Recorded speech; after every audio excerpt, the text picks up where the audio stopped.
Alors moi c'est Bernard Borgiali, candidat de la France Insoumise aux élections européennes de dimanche. On est ici sur le Vieux-Port à Marseille où il y a une mobilisation des collectifs et particulièrement des jeunes puisque ensemble ils scandent maintenant depuis des mois fin du monde, c'est un même combat et surtout c'est un combat qui nous oblige. Alors ils vont manifester et nous allons les soutenir et manifester avec eux parce que la jeunesse aujourd'hui elle a compris l'urgence qu'il y avait à réagir et notre rôle, notre fonction à nous les plus anciens et puis ceux qui prenons des responsabilités politiques, c'est de s'engager à leur côté et de faire changer ce monde pour qu'ensemble on respire un air qui soit pur et qui soit le même surtout. La jeunesse elle a lancé cette grève mondiale pour le climat. Et nous, politiquement, je pense qu'aujourd'hui, et surtout là dans le cadre de l'élection européenne, c'est de fixer une méthode pour parvenir à avoir un changement qui soit radical. C'est-à-dire un changement dans la manière dont on coopère avec les États, dans la manière dont on fait du commerce, de l'agriculture, de la proximité. Et aujourd'hui, c'est ça qui ne fonctionne plus. Il faut donc, dès maintenant, s'adresser à nos partenaires européens en leur disant que l'intérêt des peuples, c'est d'abord l'intérêt écologique et c'est d'arrêter ce grand déménagement du monde. Nous y engageons la France Insoumise en disant que si en face de nous, il y en a qui ne comprennent pas cet enjeu, alors il faudra désobéir à un certain nombre de traités qui aujourd'hui empêchent qu'il y ait une harmonisation sociale, fiscale, qui soit la base d'avoir finalement une nouvelle économie qui aille vers l'écologie à 100%.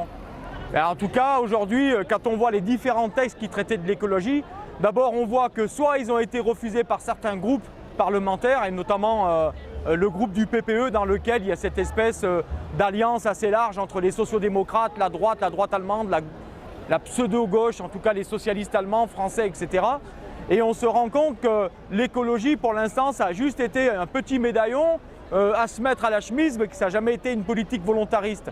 Donc même lorsque l'Europe elle a pu présenter à certains moments un intérêt pour l'écologie, c'est les politiques qui se sont mis du côté des lobbies pour pas que ça se mette en place. Donc là encore, il faut avoir un regard sur la politique et surtout un regard sur ces grandes coalitions qui finalement finissent tous par donner le même sens politique aux choses, c'est-à-dire ils s'allient et c'est l'alliance qui l'emporte sur l'intérêt écologique. Nous, on pense qu'aujourd'hui, il faut mettre une vraie rupture dans le Parlement européen avec ça et qu'il faut avoir une politique qui s'oppose notamment aux lobbies parce que les lobbies n'ont pas à décider pour nous.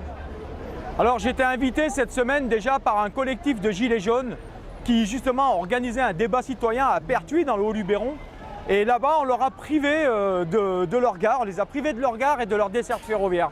Et du coup ça a mobilisé les gilets jaunes qui sont dans une lutte citoyenne dans laquelle l'écologie prend tout son sens, mais il y avait aussi tous les élus locaux du coin qui s'inquiètent de cela parce qu'à la place de 9 allers-retours en train, ils ont mis 7 allers-retours en bus, donc ça pose des vrais problèmes par rapport à ce que nous, on prétend être d'utilité publique pour les populations et pour l'écologie, c'est-à-dire faire le report modal, que ce soit pour le fret comme pour les voyageurs.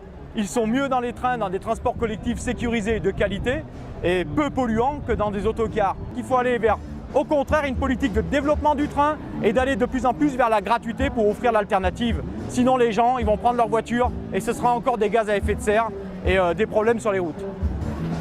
Ce qu'on peut dire aujourd'hui aux électeurs qui n'ont pas fait leur choix, c'est qu'il y a aujourd'hui des enjeux qui sont majeurs et qu'on n'y arrivera que si on se donne les conditions pour le faire.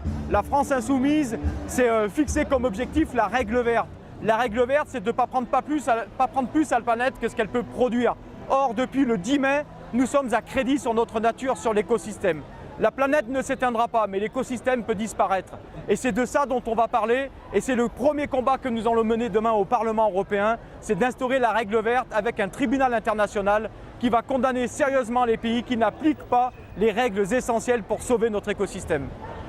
Dimanche, il y a quand même, et moi je vous le dis avec beaucoup de sincérité parce que nous avons décidé de créer une liste avec des députés de combat qui arrivent d'ONG, de syndicats, qui arrivent du milieu professionnel, en fait de tous les endroits. Votez la France Insoumise, ajoutez de la force à la force.